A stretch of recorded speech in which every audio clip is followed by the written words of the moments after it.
I'm a bit sick this week, so if my voice sounds nasally or raspy, you know why. Sorry about that.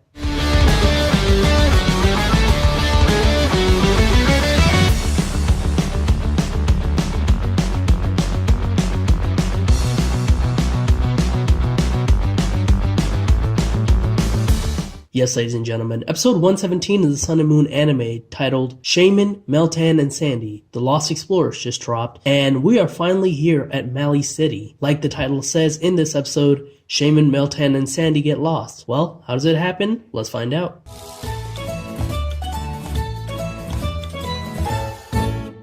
The episode begins with our heroes on a boat on their way to Mallie City when they spot it. Ash comments about how it doesn't look like a standard Alolan place, and Lily explains to him that Mallie was modeled after Johto, which is the reason why. They're excited about going to Mallie Garden to try some rare foods, as well as to see the Pokemon that work there. They arrive at Mallie City, and Rotom lets us know that this can be a 2-day trip, meaning this is going to be a 2-episode trip. Rotom is taking pictures of Mallie when all of a sudden, a powerful gust of wind blows behind our characters and takes out Lily's hat. Luckily, Ash is able to grab Lily's hat before it gets away. Softly is a bit worried that the weather might get bad, but Lana assures him that the sea is smiling, so apparently the strong winds are more of a seasonal thing. As they're getting ready to cross the street to get to Mallie Garden and meet their guide, Sandy seems to get excited by the things it's seeing and jumps out of Lana's arm and walks around. It then starts to run in the street and almost gets ran over. Luckily, Shaymin is there and jumps in front of it and pushes it back and is able to save it. Shaymin gives it the stink eye for being so reckless, and Lana picks up Sandy and lets it know that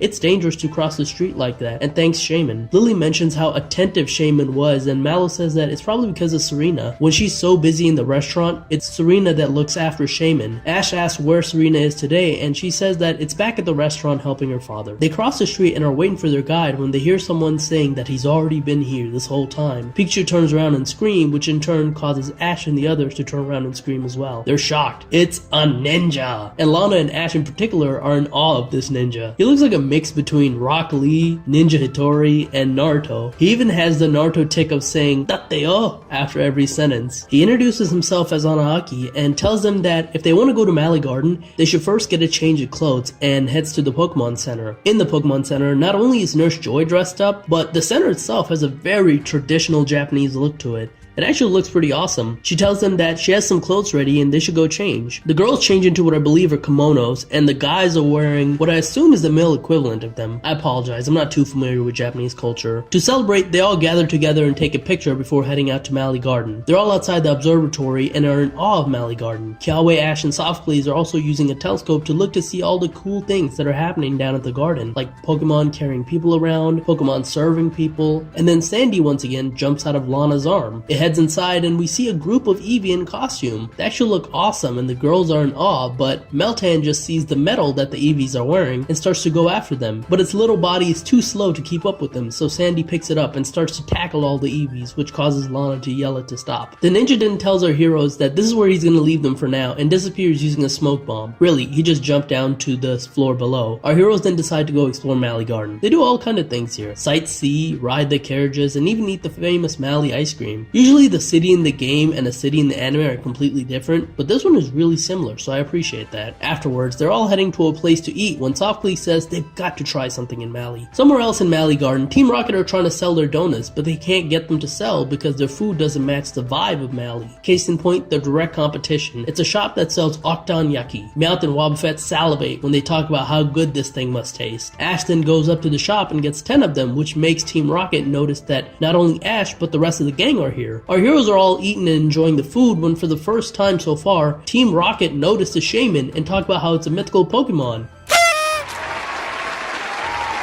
Team Rocket is literally smarter than everyone else that our heroes have ever encountered since Mallow got that Shaymin.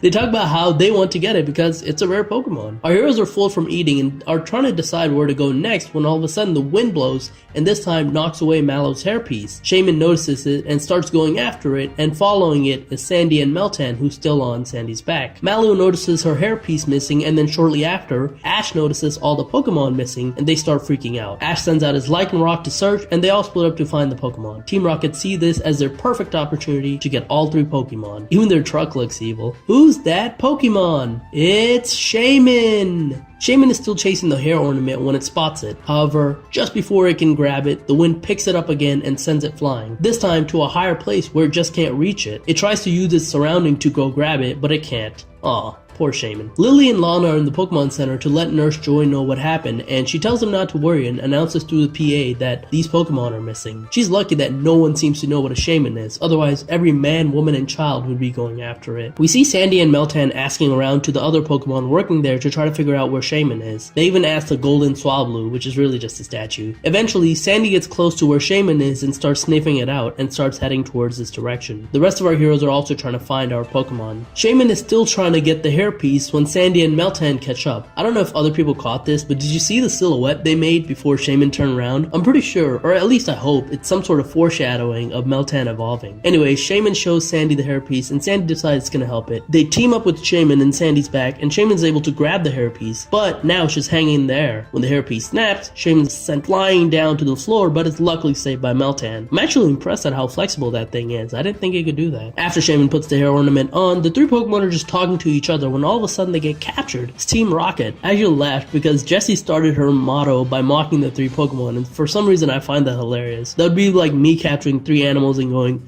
moo, woof, meow before singing my motto.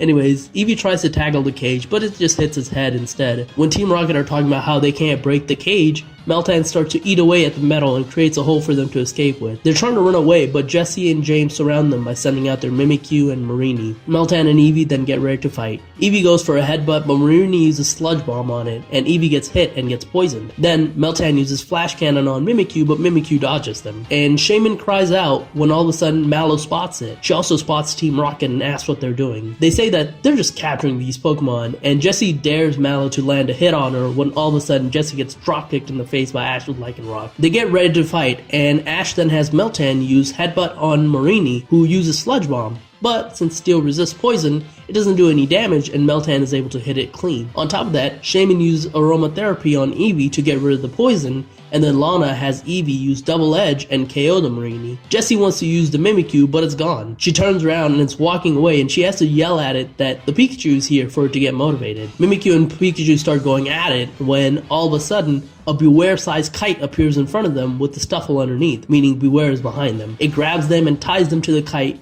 and while Pikachu and Mimikyu are fighting in midair, it grabs it from midair and ties it to the kite and flies away with them in the wind. Ash, Lana, and Mallow make sure their Pokemon are okay, and Shaymin lets Mallow know that it got her flower ornament back, and she thanks it for getting it back. The rest of the gang catch up, and they're all glad that everyone's sound and safe. Softglaze and Ash talk about how hungry they are, and they go back to eat more Oktanyaki. They return to the Pokemon Center and apologize to Nurse Joy and Anaki for making them worry. Anaki tells them that tomorrow he's going to take them to a cool place, a gym of Kanto, and he's one of the trainers there. Ash gets excited since he hasn't battled in a gym in a long time, and the narrator plays out the end of the episode. Scratch that. The episode actually ends with Team Rocket getting stuck on top of a tree because Beware didn't realize that the kite strings got cut off in the middle of it running. The after credit scene is Mallow trying on a new outfit and trying to figure out what she's going to wear tomorrow. Lana suggests maybe a Kunoichi outfit before saying, "Just kidding."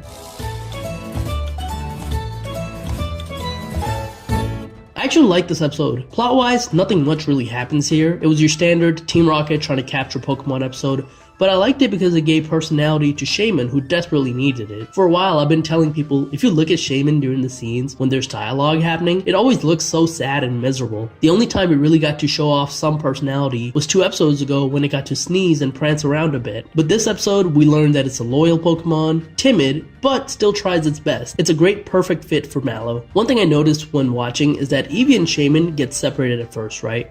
But if you rewatch the scene, Eevee notices pretty quickly that Shaymin is chasing after the hair ornament, and Eevee starts running after it. Eevee can run a lot faster than Shaymin, so the fact that it got split up, Shaymin was turned into Usain Bolt. Team Rocket also being back after a few episodes is also pretty fun. Sun Moon has done a good job of not overexposing them, so the episodes where they do show up, it feels special. I also do love seeing the culture of Mallie. It looks really nice, and it was actually faithfully recreated from the game, and I do appreciate that. It also set up the next episode, which is going to be a battle-focused episode, I hope at least. And also, congrats to Team Rocket for being one of the few people to actually notice Shaymin.